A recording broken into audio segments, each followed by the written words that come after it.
which is, you know, really what procedural rules of court is all about.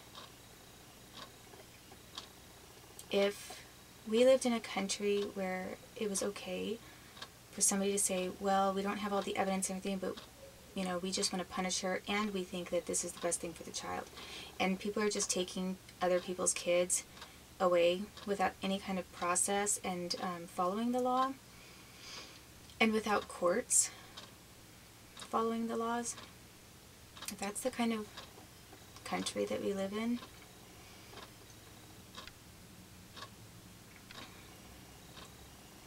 we're in huge trouble.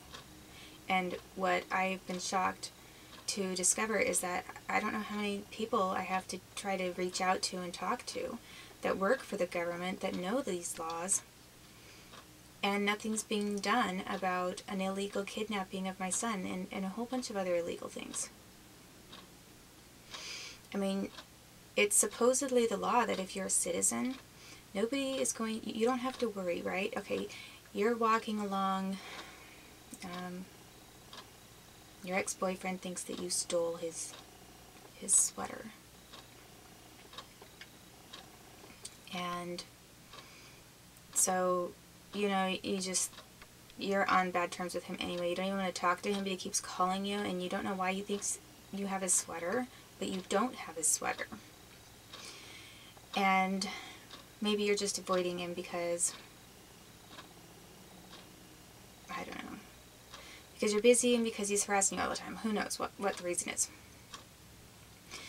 You're walking down the street one day. All of a sudden, a police officer stops on the side of the road, says you're being arrested for stealing a sweater. And you say to the officer, but what do you mean for stealing a sweater? What are you talking about? And you get put in handcuffs, thrown into jail, and then the judge says, this sounds like a very serious crime, and that man only had one sweater in his entire wardrobe, so you were trying to force him into nakedness. You stole his only sweater. And he doesn't have any shirts. He doesn't have any undershirts. And so we consider this to be theft, malicious, mischief,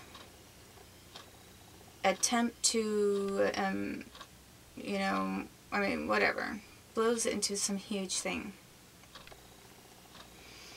And then the judge says, because of that, you cannot leave jail unless somebody pays, you know, a $30,000 bail for you. And like all your best friends are totally broke.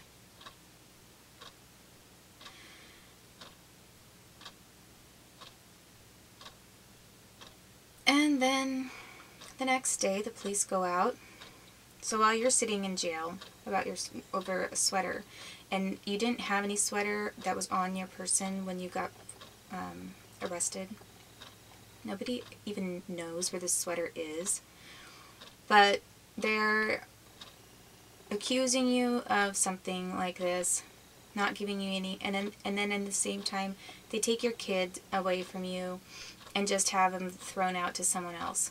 And then the entire time, they're just mad that they cannot find that sweater. It's like they're sure that you not only have taken a sweater, you must have a bank hidden underground somewhere. Maybe you buried something somewhere. And they don't know where it is, but they're sure that you did something like that. Yes, they're sure. So, to punish you, they're not just going to punish you for supposedly taking a sweater. They're going to punish you for their idea that you maybe hid a bunch of money underground. And they're going to punish you for a bunch of other things. You know, the humiliation of our poor man who was bare-chested until he made it to the Goodwill and got himself a new sweater. And, you know, which sounds really stupid, and it sounds like I'm going totally off track too, but I'm going to bring it back around. And then while you're sitting in there over this, somebody gets pulled. The police just jump out of the car one day.